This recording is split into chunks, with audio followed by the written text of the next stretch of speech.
Assalamualaikum warahmatullahi wabarakatuh. Kali ini kita akan membahas tentang metode multiple criteria decision making menggunakan metode SAW, yaitu Simple Additive Weighting Method. Apa itu SAW? Berikut adalah prinsip kerjanya. Pertama, SAW itu simple atau sederhana. Terus kemudian nama lainnya adalah Weighted Sum Method atau WSM. Yang ketiga adalah cara kerjanya adalah mencari penjumlahan terbuat dari rating kinerja setiap alternatif setiap atribut. Yang keempat adalah membutuhkan proses normalisasi. Ya, di sini adalah metode SAW itu membutuhkan normalisasi. Kalau normalisasi itu sendiri adalah bagaimana menyamakan nilai ring nilai, ya. Kalau saya mengartikan adalah menyamakan ring nilai. Keywordnya di sini SAW itu ada yang disebut dengan alternatif, ada yang disebut dengan atribut. Atribut itu sendiri adalah biasanya disebut dengan kriteria. Oke, langsung saja ke rumus. Rumusnya yaitu pertama, karena membutuhkan normalisasi, menggunakan rumus mencari normalisasi dulu. Yang pertama adalah yang perlu diperhatikan di sini adalah kriteria. Kriteria atau atribut. Jadi SAW itu kriteria atau atributnya itu dibagi menjadi dua, yaitu kriteria benefit atau cost, dengan menggunakan rumus yang berbeda untuk mencari normalisasi.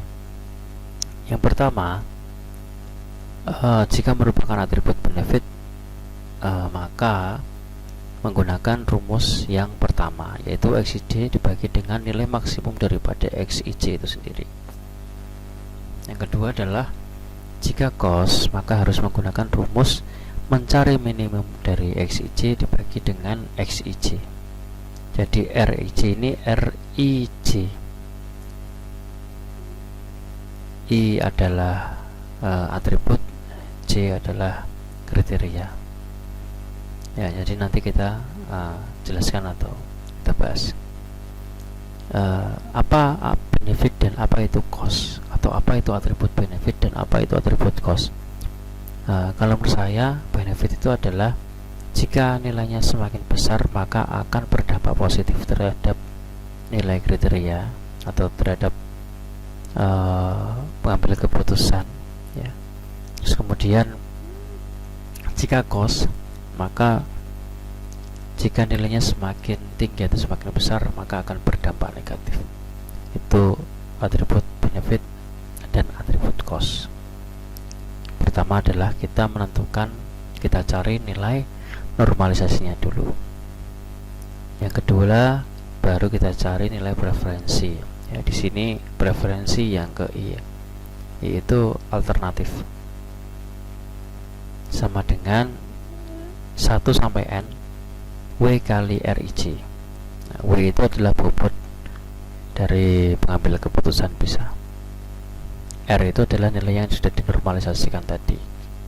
I sampai N, ya, berarti J I sampai N. Nanti kriteria I, misalkan kriterianya 3, ya dari kriteria pertama sampai dengan kriteria ketiga pada alternatif yang ke 1.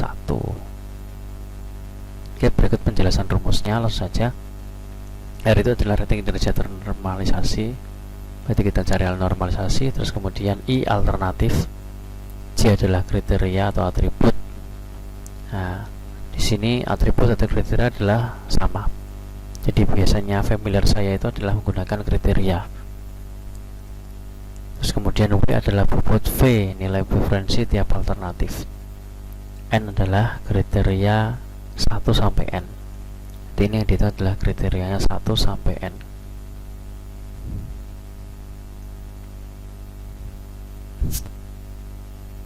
Nah, selanjutnya untuk lebih jelas, kita langsung ke contoh. Saya mengambil dari buku Kusuma Dewi dan kawan-kawan tahun 2006. Penerbitnya adalah Graham H. Ilmu. Ya, sebelumnya terima kasih untuk Ibu Sri Kusuma Dewi. bukunya bagus, contoh-contohnya mudah dipahami, alhamdulillah. Ya, Bu Sri Kusuma Dewi dan kawan-kawan. Langsung saja saya tulis apa di sini. Suatu perusahaan di daerah istimewa Yogyakarta ingin membangun sebuah gudang yang akan digunakan sebagai tempat untuk menyimpan sementara hasil produksinya. Jadi ceritanya suatu perusahaan ingin membangun gudang. Tempat manakah yang dijadikan lokasi? Ya, kita selesaikan dengan menggunakan metode SAW. Di sini sudah ada 3 lokasi alternatif, yaitu A1 sama dengan ngeplak, A2 Kalasan, A3 Kota Gede. Alternatif disimbolkan dengan A1 atau dikodekan dengan A. Alternatif pertama adalah A1 dan seterusnya. Di sini ada 3 alternatif. Terus kemudian kriteria ada 5, yaitu disimbolkan dengan C. C1 sampai dengan C5.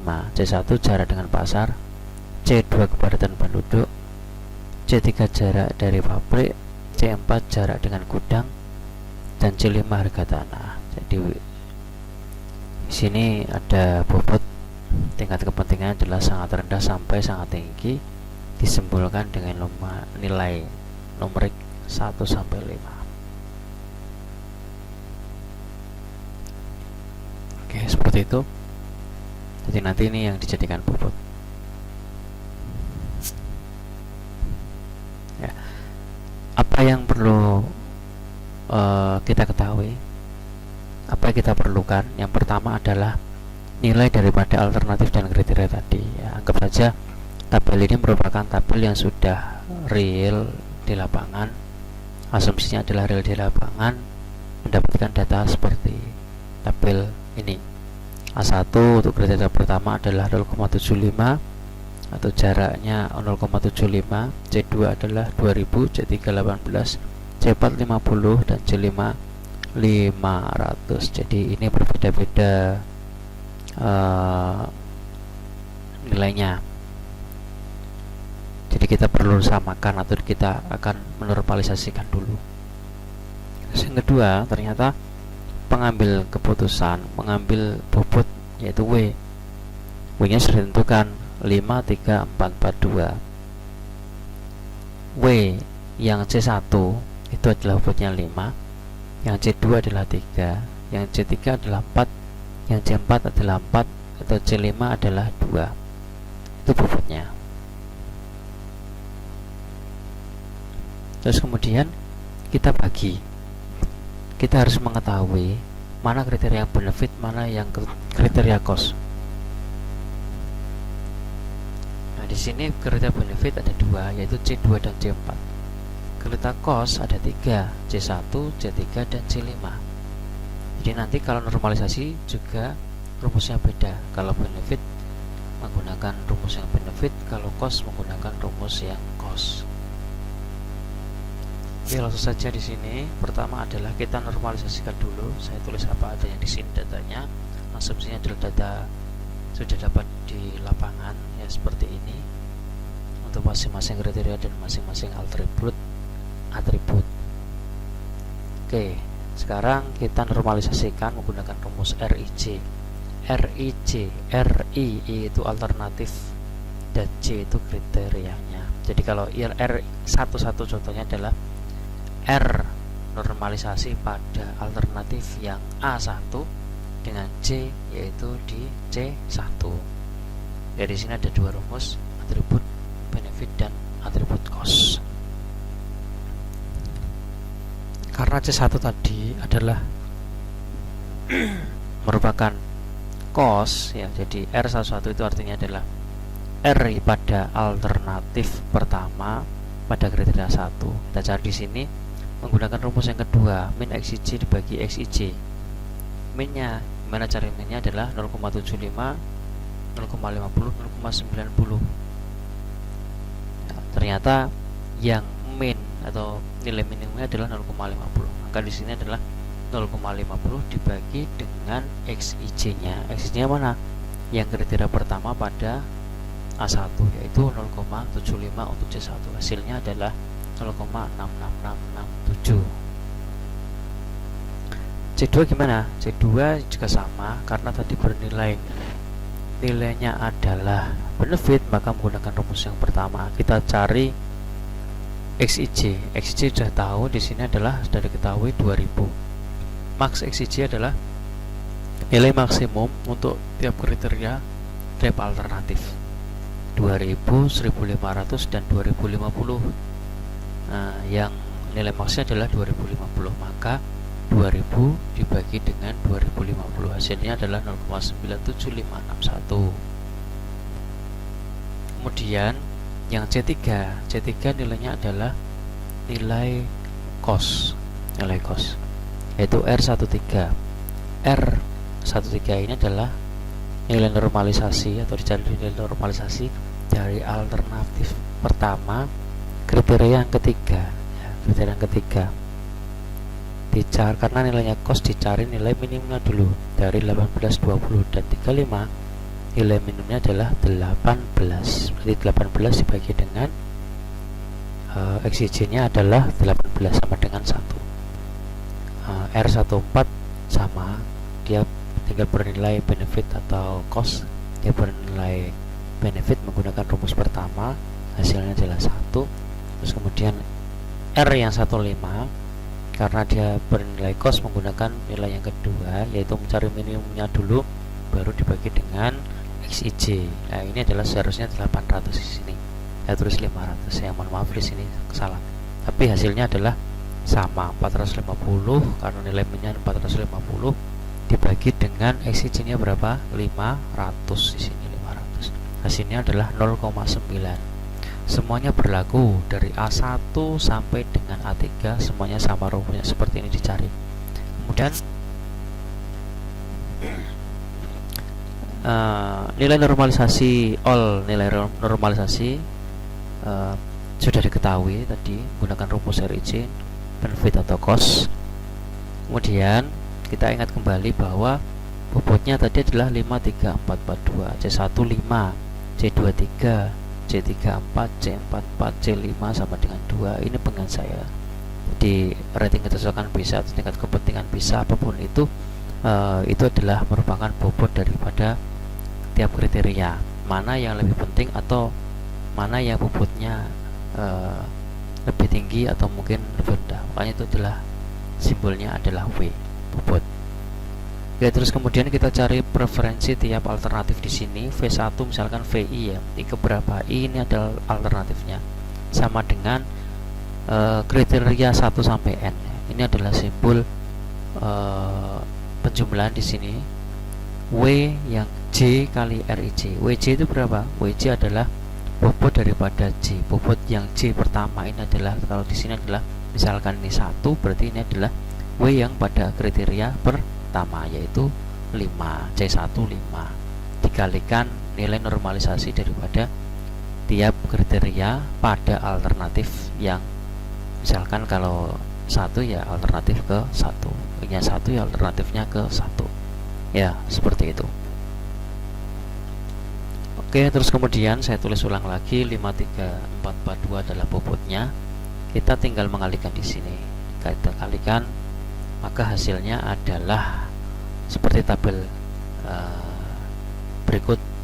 A1 karena di sini 0,6667 dikalikan 5, hasilnya adalah 3,3335. C2 juga 0,97561 dikalikan 3, hasilnya 2,92683. C1 tadi adalah nilai normalisasi ya, ini bobotnya 4 dikalikan bobotnya tadi R1, bobot tadi adalah W, W-nya adalah 4 dikalikan dengan RIJ adalah 1, hasilnya adalah 4. Kemudian juga sama untuk kriteria yang keempat juga sama, W-nya 4 dikalikan dengan 1, nilainya 4. Kemudian C5 tinggal kembalikan saja, W-nya 2 dikalikan dengan RIJ nya adalah 0,9, hasilnya adalah 1,8. Semuanya berlaku di sini. Oke. Nah, ini belum selesai, tinggal satu langkah lagi, yaitu menjumlahkan semua. Jadi baris pada alternatif 1 ini dijumlahkan A 3,3335 ditambah dengan 2,92683 ditambah 4 tambah 4 tambah 18, semua berlaku seperti itu.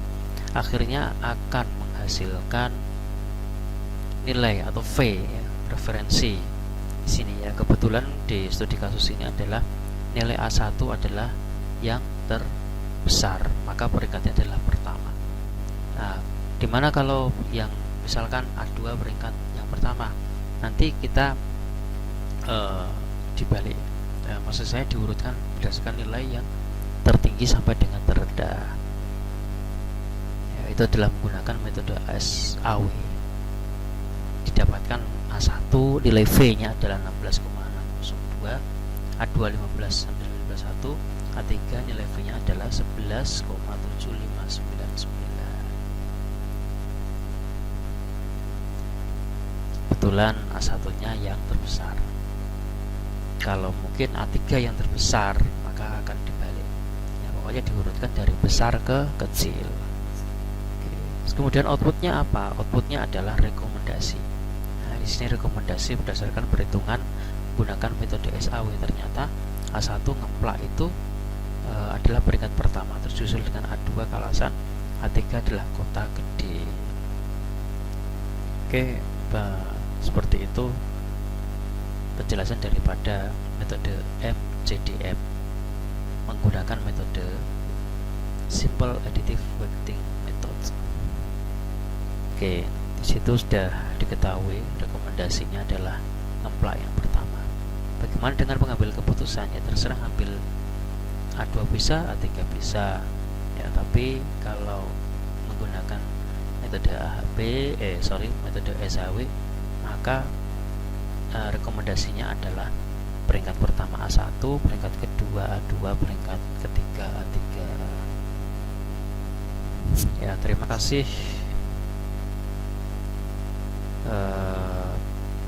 Kami ucapkan sampai jumpa di pembahasan metode multiple criteria decision making selanjutnya. Assalamualaikum.